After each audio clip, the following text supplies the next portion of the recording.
Here we have a 2023 Nissan Murano.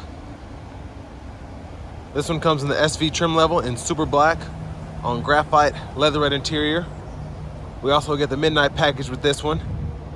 And the powertrain consists of a 3.5 liter naturally aspirated V6 engine mated to the Xtronic CVT, giving us 260 horsepower, 240 pound-feet of torque. And as we come around to the front end here, we get LED headlamps along with LED daytime running lights and LED fog lights. The lights don't flash like that. That's just how the camera's picking them up. But love the look, even though it's set for at least a refresh for the Murano. With this midnight package, I love how all of this is blacked out, gloss black everywhere. Looks absolutely fantastic. And then going around to these wheels here, these are gonna be 20s, which also look good. We get passive keyless entry on the front two doors. And then, we love the trim there. Blind spot monitors there. We have our power mirror controls. You can pick a side or lock them out in the middle and adjust using the dial. Power door lock controls, rear window lock. And we have one-touch automatic up and down windows for the front, regular power windows for the back. Little storage pocket here, bottle holder. We can go through our trips here, and then the odometer, you can hold that to reset. Brightness for the gauge cluster, traction control. Pop all that for later. Foot pedal brake, manual tilt telescope steering wheel. And there's our power driver seat with power lumbar support. But I have that seat up front adjusted for someone of my size, being 6'3" with longer legs. So let's see how this rear seat room is. Get this out the way first. So pretty good leg room, honestly, for this kind of vehicle. We do get the seat back pockets behind on both sides. USB-C, USB-A charge port, AC vents, little storage there. But love how the seats did a good job at making sure that my knees are not uncomfortable. They're barely touching the back of the seat there, but it's still pretty cushy. It's not like I'm hitting a hard plastic piece or something like that. So you can sit back here, and I still have about a couple inches of headroom. Let's go ahead and make our way to the back. So I'll pop the fuel cap, that's lockable. There's the cap itself there. Should take regular, no problem. Come around on the back, we do get LED tail lamps as well. And the Midnight Edition just takes the look of the Murano to another level. It just looks so stunning.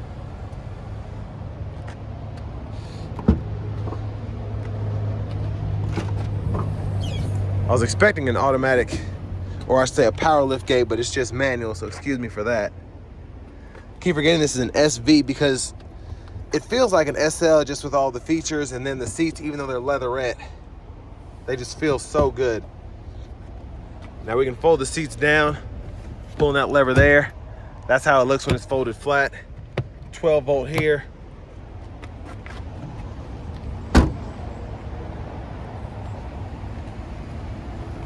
And then if you want to put that seat back up, you just have to pull and it'll lock back into place. Need a little bit of force near the end there. And then I do like that we get the power front passenger seat as well with this SV. And then a lockable glove compartment here, owner's manual's there. And we do get an additional side storage pocket there. But as we come around to the front end, let's go ahead and pop the hood.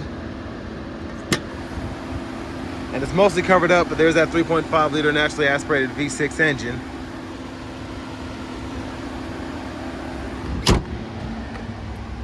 And now let's go ahead and hop in the driver's seat.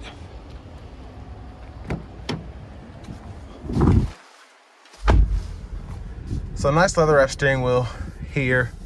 Feels nice. I like that they kept that there, didn't try to make it vinyl. Now to the radio here, we do get AM, FM, as well as XM radio. And then we have a CD player, Bluetooth audio, and then wired Apple CarPlay, Android Auto. Brightness for the gauge cluster can be adjusted there. And then once we pull up the brightness, we can adjust manually. I think you can actually use the scroll knob, yeah, to go through there. But everything makes sense. Volume knobs here, mute, and then you can cut it back down. And then this is the home page here, which you can customize. You have the vehicle info here. And then for the settings, clock, sound, which you can adjust all this here, but you can also, once you're in the actual audio setting, you can just click that and then adjust different settings through there.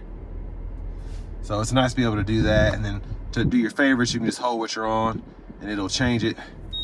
And then finally, we have our language we can change here, and then our units we can change there.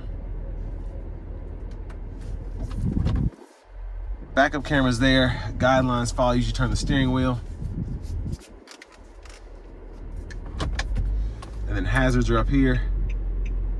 And a huge shout out to Nissan of Cool Springs for allowing me to review this Murano. I'll leave a link below in the description, as well as their entire inventory below. But here's the window sticker itself. And then that Midnight Edition package, $15.90, which I think is worth it. And then it's only $42,120 for that sticker price. And I honestly think, unless you just like having cooled seats, I'm not really missing anything other than that in a sunroof than a fully loaded Platinum or SL here. I mean, we still have the dual zone automatic climate controls.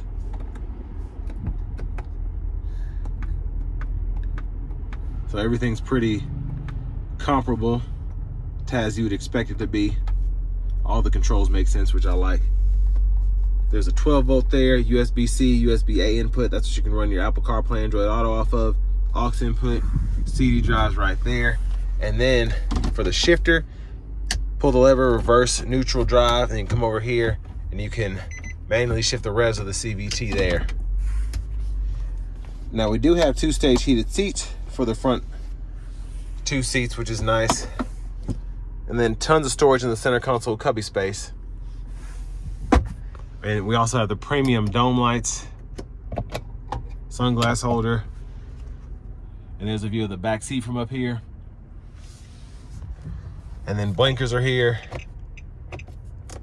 Off, auto, corners, low beams, and then fog light there. High beams, we can flash there. And then windshield wiper controls, one time, intermittent low, high. We can adjust our intermittent wipers here. And then we have our rear wiper there. And you just pull back for the rear wiper fluid, push up for the front wiper fluid. And then voice recognition controls here, Bluetooth controls here. We can go through our radio station presets here, and then go through the gauge cluster using these arrows here. So I like how this is set up because it's all the important stuff that you need here. And then volume controls are here, and you can toggle your audio sources there. Now we do get the intelligent cruise control, so we can turn that on and off there, set that, cancel, and then gap adjust for that there. And there's our push button start. Finally, here's the key fob with remote start. And now let's take this 2023 Nissan Murano all-wheel drive SV out on the road for a test drive. So starting the test drive in this Murano, pretty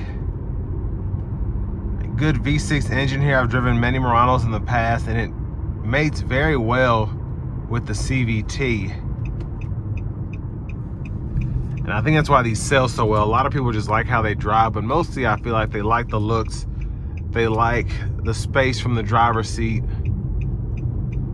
how easy the radio is to work, things of that nature. And I agree, the Murano's not necessarily one of my favorite vehicles, but I will say that everything makes sense on the radio. To connect your phone, it's not a hassle. To use the navigation when it's applicable, not a hassle. Everything just makes a ton of sense. Even the AC controls, everything is just easy to use. It's not something that will overwhelm you when you first get into one. But I will say, driving it, I don't necessarily like the dynamics of how it drives for me, but for your everyday driver, I feel like it's one of the best driving vehicles, just because, again, you have the CVT. It's easy to get up and going.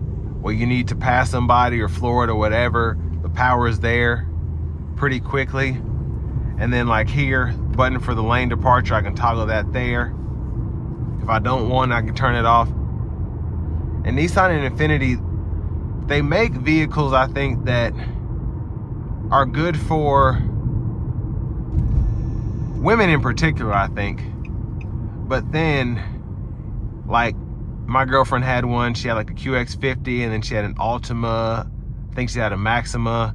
It's one of those cars where I wouldn't get one for myself. I'd hate to drive one for myself, but she likes how easy they are to drive, how easy the buttons are and all of that. And then when I need to drive, I have my sport mode or whatever, just little things that, you know, if I need to drive this when we go on a road trip or something, it's not going to be that big of a deal.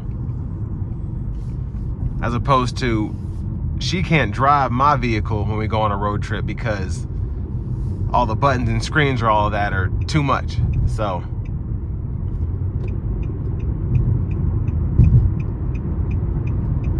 and again, the power is here. And everything's just, it feels inexpensive, but not in a bad way. Like, it just feels like if you get behind the seat of a Rolls Royce, you're not gonna know half the buttons you're using. But if you get behind the seat of a Nissan Murano, everything just makes sense. And that's what most people in this segment want.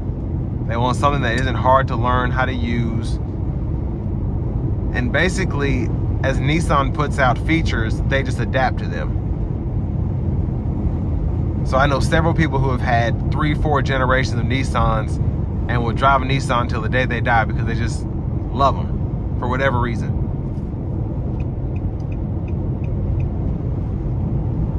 But I will say again, the power output that this gives you under hard acceleration is pretty great. And the ride quality has always been nice in these. And I'd expect it to be, just by the body lines and everything, I'd expect the Murano to be harder to see out of, but it isn't. So visibility is pretty top notch. And then you have your blind spot monitors as well.